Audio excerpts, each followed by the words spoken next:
Right now, in a lab in Berlin, a scientist is staring at data from a spacecraft that has been dead for 8 years. Not recently dead, not freshly gone. Burned to nothing in the clouds of Saturn back in 2017, disintegrated like a meteor, gone in a way that nothing could ever bring back. And yet, this year, in 2025, that dead spacecraft just handed scientists one of the most important discoveries of its entire mission. Not from a new image, not from a new signal. From data it captured almost 2 decades ago, sitting quietly in an archive, waiting for someone to finally know how to read it properly. This is the story of Cassini, the machine that ended its life by diving straight into a planet on purpose, and is still, right now, in the middle of shocking the people who study it. And here is the part almost nobody talks about. Its final images were not really the end of the story. They were the opening of a much stranger one. Stay with me, because by the time this is over, you will understand why a spacecraft that has not transmitted a single byte of new data since September of 2017 is still one of the most active sources of discovery in planetary science today. Let's go back to where this actually starts, because Cassini's story is a lot bigger than most people remember. On October the 15th, 1997, a rocket lifted off from Cape Canaveral in Florida, carrying something the size of a school bus, bristling with antennas and instruments, built by NASA, the European Space Agency, and the Italian Space Agency working together. Its destination was Saturn, a planet so far away that even traveling at incredible speed, the journey would take 7 years. 7 years of drifting through the solar system, slingshotting past Venus twice, past Earth once, past Jupiter once, using the gravity of each planet to build up enough speed to actually reach the outer solar system. On June the 30th, 2004, Cassini finally arrived, firing its engine for 96 minutes to slow itself down and slide into orbit around Saturn. It was the first spacecraft in history to actually orbit the ringed planet rather than just flying past it. Every previous mission, every Pioneer and Voyager flyby before it, had gotten one brief look and then kept going forever. Cassini was different. Cassini was staying, and it stayed for 13 years. 13 years circling Saturn, weaving between its moons, diving close to its rings, watching seasons change on a world where a single season lasts roughly 7 Earth years. 6 months after arriving, on January the 14th, 2005, Cassini released a smaller probe called Huygens, which parachuted down through the thick orange atmosphere of Saturn's largest moon, Titan, and became the first spacecraft in history to land on a world in the outer solar system. As it fell, its onboard microphone recorded the sound of wind rushing past its structure, the first audible recording ever captured from another celestial body beyond Earth and its own moon. Huygens landed on a frozen, hazy plain littered with what looked unmistakably like rounded pebbles, sitting in a landscape that resembled a dry riverbed, except the liquid that carved it was never water. It was methane. Cassini would go on to fly past Titan 127 separate times over the course of the mission, mapping lakes and rivers and seas of liquid methane and ethane spread across the moon's northern hemisphere. An alien hydrological cycle running on a completely different chemistry than anything happening on Earth, at a temperature of nearly minus 180 degrees Celsius. If discoveries like this are the kind of thing that keeps you up at night in a good way, this is exactly the sort of story worth sticking around for, because the deeper we go here, the stranger this mission gets, and there's a lot more coming. Cassini also turned its instruments toward a small, icy moon that almost nobody expected to matter at all. Enceladus is barely 500 kilometers across, a frozen ball that looked, from a distance, like nothing more than a bright, boring snowball orbiting a much more interesting planet. Then, in 2005, Cassini flew close enough to notice something coming off its south pole. Jets. Actual geysers of water vapor and ice particles erupting directly into space from a set of parallel fractures nicknamed the Tiger Stripes, spraying material hundreds of kilometers above the surface. No one had planned for this. No model of a small icy moon that, far from the sun, predicted active geology, let alone liquid water escaping into space in real time. Cassini flew directly through those plumes multiple times over the following decade, at one point passing within roughly 50 kilometers of the surface, tasting the spray with its instruments the way you might taste sea spray on a beach. What it found inside that spray was staggering. Salts. Silica particles that could only form through hot water interacting with rock. Molecular hydrogen. The kind of chemical signature you would expect from hydrothermal vents on the floor of an ocean. And organic molecules, some of them the same basic building blocks that are involved in the chemistry of life here on Earth. Underneath Enceladus's icy shell sat a global ocean of liquid water, kept warm not by sunlight, which barely reaches that far out, but by the tidal flexing of Saturn's gravity squeezing and stretching the moon with every orbit. Cassini also spent years staring at Saturn's North Pole, where it documented something that still has no clean explanation. A massive, six-sided storm pattern, a genuine hexagon, wraps around the pole, with each side stretching wider than the diameter of planet Earth. Nothing else, like it has ever been observed anywhere else in the solar system, on any planet or moon. Cassini watched that hexagon persist, essentially unchanged in shape, for over a decade, tracking it through a full change of season at Saturn's pole as sunlight finally returned there after years of darkness. Wind speeds inside the storm system reach roughly 200 miles an hour, and at the very center sits a swirling vortex that looks, from directly above, disturbingly similar to a hurricane here on Earth, except one that never runs out of energy and never makes landfall, because there is no land beneath it to strike. By the time Cassini's fuel was running low in 2017, mission engineers faced a genuine dilemma. The spacecraft could not simply be left drifting, because an uncontrolled Cassini might eventually crash into Enceladus or Titan, both of which are now considered genuinely plausible places to search for life, and contaminating them with hitchhiking microbes from Earth was not a risk anyone wanted to take. So NASA made a decision that turned Cassini's death into one final scientific act. Rather than parking it in a quiet graveyard orbit, they aimed it straight at Saturn itself, and along the way, they gave it one of the most audacious flight plans any spacecraft has ever attempted. In April of 2017, after its 127th and final close flyby of Titan, Cassini used the moon's gravity to bend its own trajectory, flinging itself over the top of Saturn's icy rings and threading a gap between the planet's cloud tops and the innermost visible ring, a gap roughly 1,500 miles wide that no spacecraft had ever entered before. This became known as the grand finale, a sequence of 22 separate orbits, each one lasting about a week, each one diving closer to Saturn than any human-made object had ever gone. During these dives, Cassini reached speeds of up to 76,000 miles an hour relative to Saturn, skimming past the cloud tops at a distance roughly equivalent to the width of the continental United States, which in space terms is almost nothing. Nobody knew for certain what Cassini would encounter in that unexplored gap. Some engineers genuinely worried that ring particles, even tiny ones, could damage or destroy the spacecraft at those speeds. To protect itself, Cassini used its own high-gain antenna, the same dish it used to talk to Earth, as an improvised shield, angling it forward like a shield wall during the riskiest passes. It survived all 22 orbits, and each one delivered data no mission had ever collected before. Measurements of Saturn's gravitational field precise enough to finally weigh its rings, direct sampling of the mysterious material raining down from the rings into the planet's own atmosphere, and close-up imagery of small moonlets embedded inside the rings themselves, carving out gaps and waves in the icy material around them the way a boat carves a wake through water. Then, on September the 15th, 2017, it was over. Cassini's last usable trajectory sent it plunging directly into Saturn's atmosphere, transmitting data for as long as its tiny thrusters could keep its antenna pointed at Earth, fighting against the thickening atmosphere until the force finally overwhelmed it. At 10:31 UTC, at an altitude of about 1,120 kilometers above the cloud tops, contact was lost.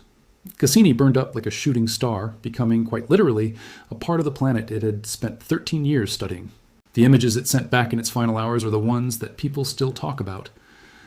A last, haunting look at Enceladus, hanging pale and small against the vastness of Saturn, taken on September the 13th, just 2 days before the end, almost as if the spacecraft wanted one final glance at the moon that had rewritten what scientists thought was possible for a small, icy world. A final look at Titan, the moon whose thick orange haze had hidden lakes of liquid methane from every telescope on Earth until Cassini arrived. A wide, sweeping image of Saturn's rings, captured from an angle no other spacecraft would ever see again. An image of the small moon Daphnis, caught in the act of raising waves in the edges of a gap in the rings called the Keeler Gap, its gravity visibly disturbing the icy particles around it like a stone dropped into water. A lone propeller-shaped disturbance in the outer rings, one of many features created by embedded moonlets too small to see directly, but large enough to leave a fingerprint in the surrounding ring material. And finally, the very last image, a grainy, monochrome view of Saturn's night side, lit only by reflected light bouncing off the rings, pointed directly at the patch of atmosphere where Cassini itself would enter and disintegrate a few hours later. It was captured on September the 14th at 1959 UTC, from a distance of 394,000 miles, and it remains, to this day, the closest thing humanity has to a self-portrait taken by a machine in the final moments of its own life. For years, that felt like the end of the story. A beautiful, poetic conclusion to one of the most successful missions ever flown. And here is where almost every article about Cassini simply stops. But that is not actually where the story ends, and this is the part that deserves far more attention than it has gotten. Cassini spent 13 years collecting roughly 635 gigabytes of raw science data and more than 453,000 images, an amount so large that scientists could not possibly analyze all of it in real time while the mission was still active. They were too busy planning the next flyby, the next orbit, the next maneuver, Enormous portions of that data set were simply archived, stored, and set aside for later, and later has turned out to be right now. In 2025, a team of researchers led by Nozer Khawaja at the Freie Universität Berlin went back into that archive and pulled out data from one specific, extraordinary flyby, the moment in 2008 when Cassini flew directly through one of Enceladus's plumes at high speed, close enough to sample ice grains that had been ejected from the moon's subsurface ocean only minutes earlier. These were not old, weathered particles that had been drifting in Saturn's E ring for years, slowly altered by radiation and cosmic exposure. These were fresh grains collected roughly 13 miles above the surface, essentially straight from the source, chemically almost exactly as they existed the moment they left the ocean below. Using updated analysis techniques that did not even exist when Cassini first collected this data, the team found something nobody had previously identified in this system. New organic compounds, including aliphatic esters, alkenes, heterocyclic compounds, and ether-based molecules, chemical families that, here on Earth, are directly involved in building lipids, the fatty molecules that make up cell membranes in every living organism we know of. Frank Postberg, one of the co-authors on the study, put it plainly. These molecules found in the freshly ejected material prove that the complex organic chemistry Cassini had already detected in Saturn's outer E-ring is not simply the product of years of exposure to space radiation. It is readily available right now inside Enceladus's ocean. In other words, this is not some strange byproduct created after the fact by cosmic rays cooking old ice.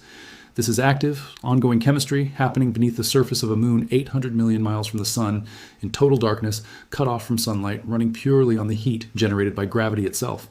And it was discovered in November of 2025, using data a spacecraft collected 17 years earlier from a machine that no longer physically exists. If that thought alone does not stop you for a second, it is worth sitting with it a little longer, because it means the most important scientific instrument still actively contributing to the search for life beyond Earth right now, in this exact moment, is not a telescope in orbit or a new spacecraft en route to some distant target. It is a folder of archived numbers on a hard drive, generated by a machine that stopped existing the moment it hit Saturn's atmosphere. Nicholas Altobelli, the European Space Agency's project scientist for Cassini, said it about as clearly as it can be said. It is fantastic to see new discoveries emerging from Cassini data almost 2 decades after it was collected. It really showcases the long-term impact of these missions. The implications reach well beyond a single interesting molecule. Scientists studying the origins of life on Earth have long debated whether esters and lipid-like molecules of this kind could plausibly assemble into the kind of membrane structures that eventually enclose the very first living cells. Finding these exact molecular families inside an alien ocean, one that has never been touched by sunlight, changes Enceladus from a merely interesting target into arguably the single most compelling place to search for life anywhere in the solar system, Earth included.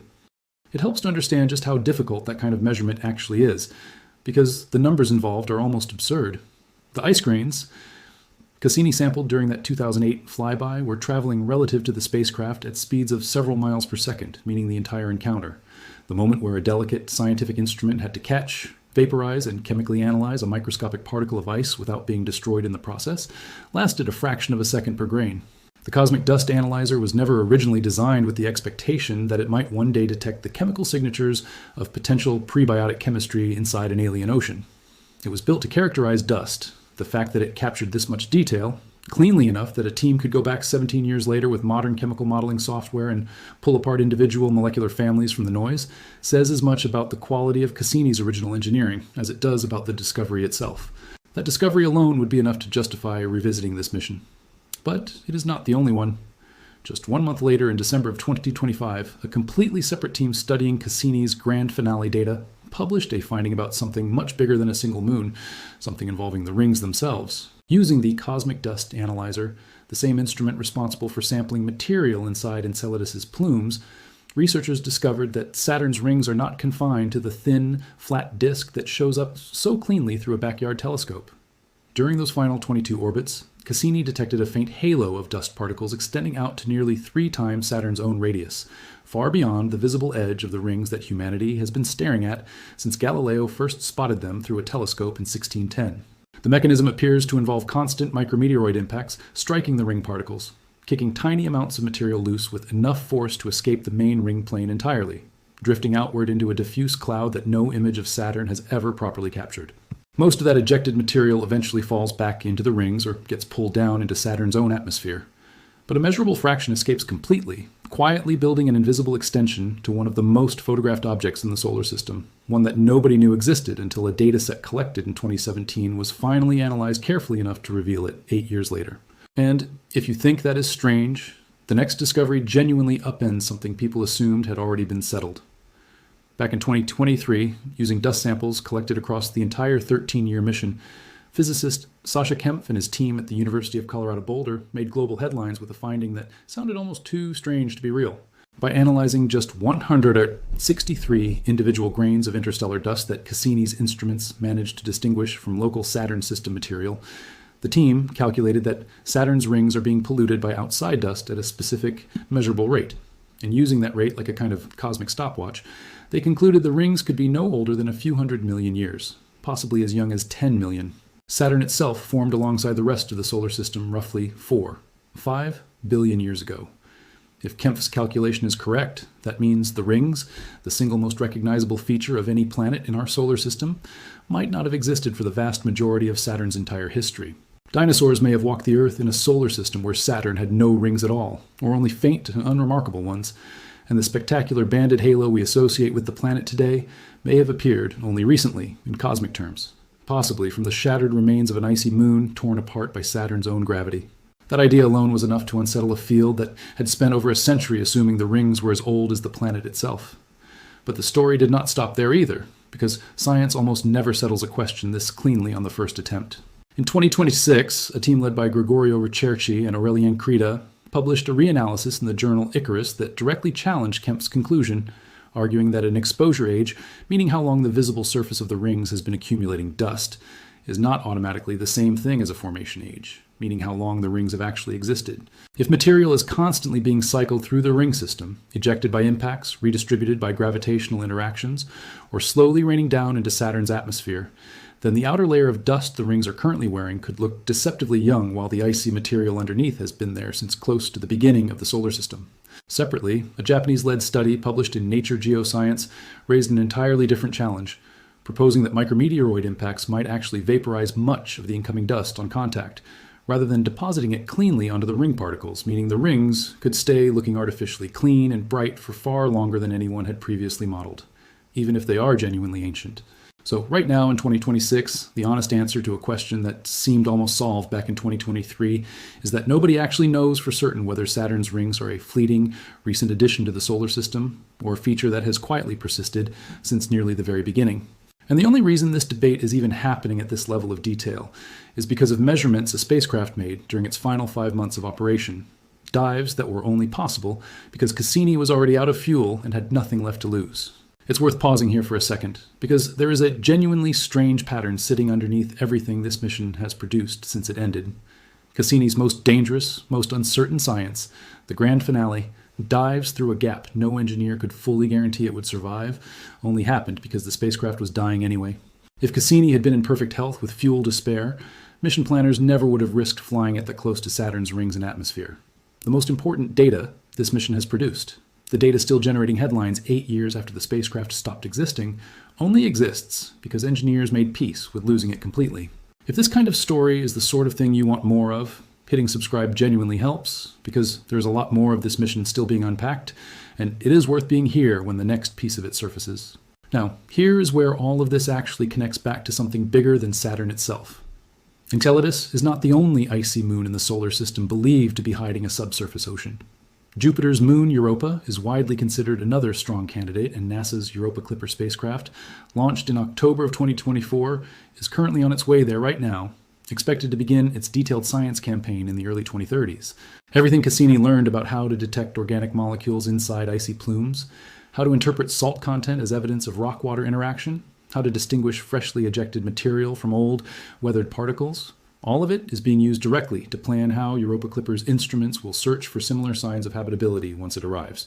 In effect, a mission that ended in 2017 is still actively shaping how humanity searches for life on a completely different moon, orbiting a completely different planet, on a mission that has not even reached its target yet.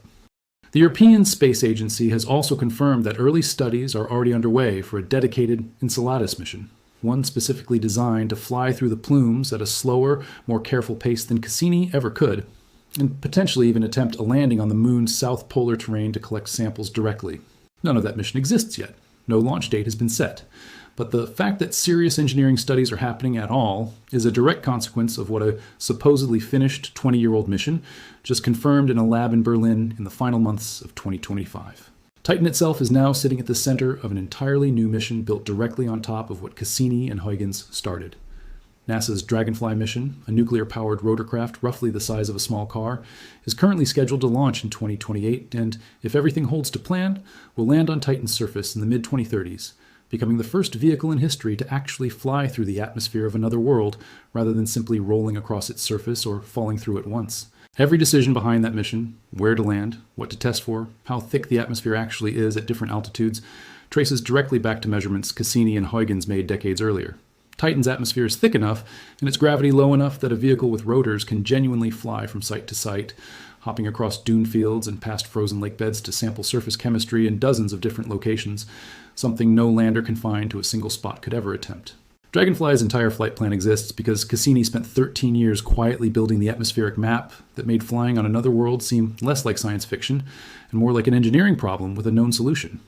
Think about the layers stacked on top of each other here for a moment, because it is easy to lose track of just how strange this actually is. A spacecraft launches in 1997, before most smartphones existed, before most people had ever used the word internet in casual conversation. It spends 7 years crossing the solar system using nothing but the gravity of other planets to build speed. It spends 13 years orbiting Saturn, flying through geysers erupting from a moon nobody expected to be interesting, landing a probe on a world with lakes made of liquid gas, mapping a hexagonal storm system at Saturn's north pole large enough to swallow multiple Earths. It ends its own life on purpose, diving into the planet it spent over a decade studying, specifically to protect 2 moons that might harbor life from any risk of contamination.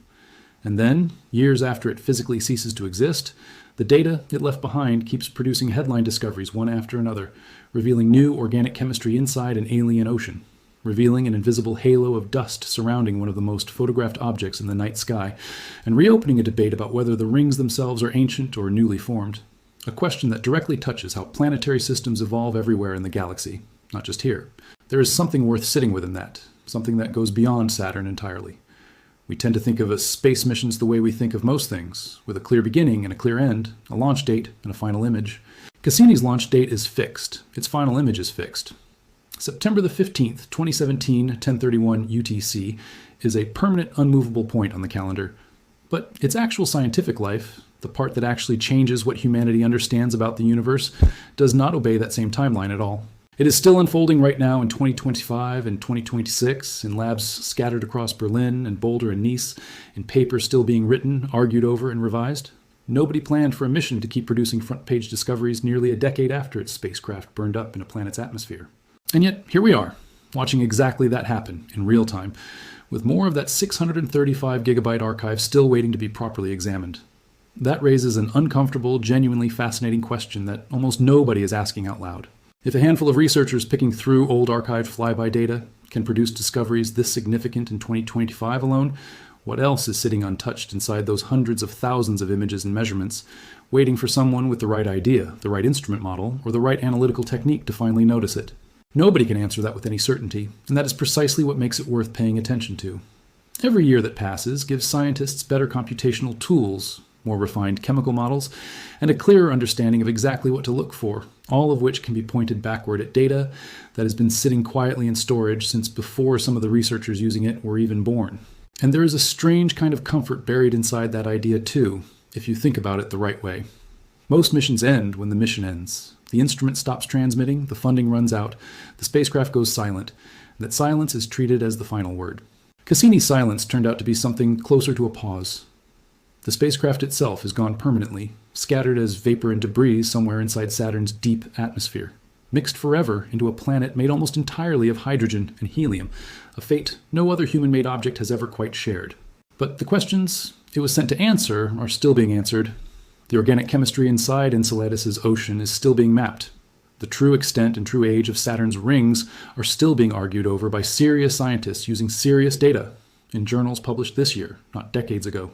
If you have gotten this far, dropping a comment with which discovery surprised you the most, the fresh organic chemistry inside Enceladus, the hidden dust halo around the rings, or the ongoing fight over whether those rings are ancient or brand new, genuinely helps shape which of these threads gets covered in more depth next, because each one of them is still actively developing. So what does all of this actually add up to? Cassini's final images, the ones everyone remembers, the haunting last look at Enceladus, the grainy monochrome view of the exact patch of Saturn the spacecraft was about to fall into, were never really the end of this story. They were a punctuation mark in the middle of a sentence that is still being written. The real shock, the one hiding just beneath those famous final photographs, is not that a spacecraft managed to capture beautiful pictures before it died. It is that the same spacecraft is still actively rewriting what scientists understand about the chances of life existing somewhere other than Earth, and about how something as familiar and as endlessly photographed as Saturn's rings actually came to exist in the first place, using nothing but data it already had in hand before it ever took its final breath in September of 2017. Somewhere in an archive right now, more of that data is still waiting. Nobody knows yet what it's going to say, and that, more than any single photograph, is the part of this story that deserves to keep people watching. If this kind of deep, fully sourced breakdown of a mission most people assumed had already told us everything it had to tell is what you come here for, subscribing and turning on notifications means you will not miss it when the next piece of that archive finally gets read properly. Share this with someone who still thinks Cassini's story ended in 2017, because right now, in every real sense that matters, it hasn't.